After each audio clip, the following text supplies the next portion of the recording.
ketika anak waktu kecil melakukan perbuatan dosa, apakah dosanya ditanggung oleh orang tuanya atau ditanggung sendiri? Dan apakah itu perlu ditaubati juga saat sudah dewasa? Begini, aturan-aturan agama atau syariat agama itu diberlakukan bagi orang-orang yang telah memenuhi persyaratan.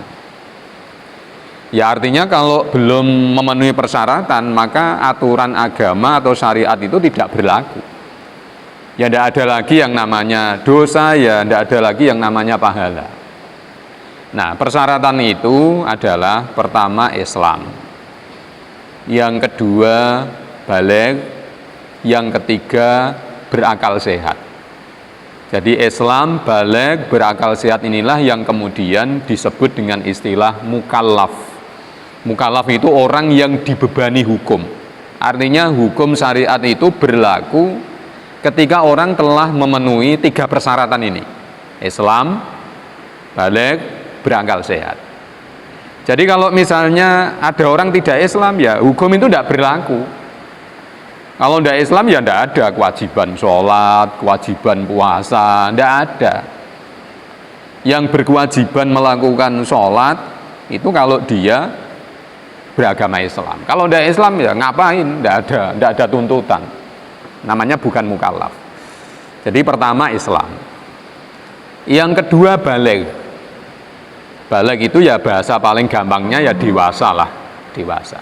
Tapi dewasa atau baligh ini ukuran syariatnya kalau bagi laki-laki telah mimpi basah atau mengeluarkan sperma. Jadi kalau ada anak sudah pernah mimpi basah atau sudah pernah mengeluarkan sperma, bagi laki-laki ini ya, bagi laki-laki berarti dia kategorinya baligh. Kalau sudah baligh, maka hukum-hukum itu berlaku. Maka saat itu pula dia wajib melakukan sholat, wajib melakukan puasa, dan itu berpahala. Demikian juga dengan larangan-larangannya. Kalau dia melakukan dosa, ya dosa, melakukan perbuatan maksiat, ya dia dapat dosa. Berarti kalau dia belum baligh, ya tidak ada hukum apa-apa. Jadi tidak ada dosa baginya, tidak ada pahala baginya, termasuk itu tadi misalnya mencuri, ya tidak ada dosanya, wong dia belum baligh. Gitu. Itu kalau untuk laki-laki ukurannya pernah mimpi basah atau mengeluarkan sperma. Lah kalau perempuan bagaimana? Kalau perempuan sudah menstruasi. Artinya kalau bagi anak perempuan belum menstruasi dan bagi kaum laki-laki belum pernah mimpi basah dan belum pernah mengeluarkan sperma, berarti dia belum baligh. Hukum syariat itu tidak berlaku. Jadi sekali lagi, ketika si anak ini melakukan perbuatan maksiat, apakah itu mencuri, ya, apakah maksiat-maksiat yang lain, maka tidak ada hukum dosa baginya. Tapi bukan berarti kemudian anak-anak itu dilos untuk melakukan perbuatan dosa, dilos untuk tidak melakukan kewajiban, ya enggak. Tetap sejak dini, sejak anak-anak kita harus melatih melakukan sholat, melakukan puasa, walaupun sebenarnya dia belum berkewajiban. Artinya apa? Nanti kalau si anak ini sudah benar-benar baligh, ya dia sudah tidak kaget, karena itu sudah menjadi kebiasaan.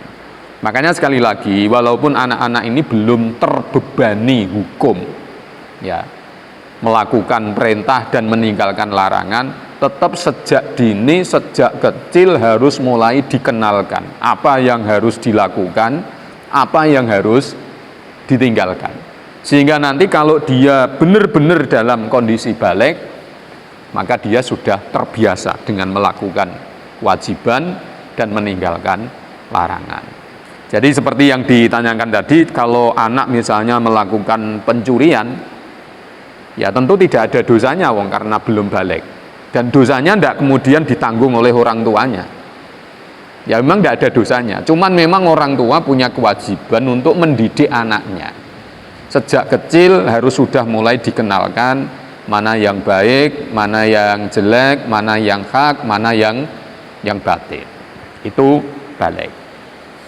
Kemudian yang ketiga, mukallaf atau orang yang terbebani hukum itu adalah sehat akalnya.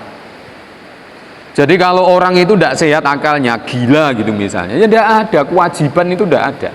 Kewajiban sholat tidak ada, kewajiban puasa tidak ada, dia bebas. Sehari semalam tidak usah sholat, tidak apa-apa, ya tidak dosa, wong dia gila kok.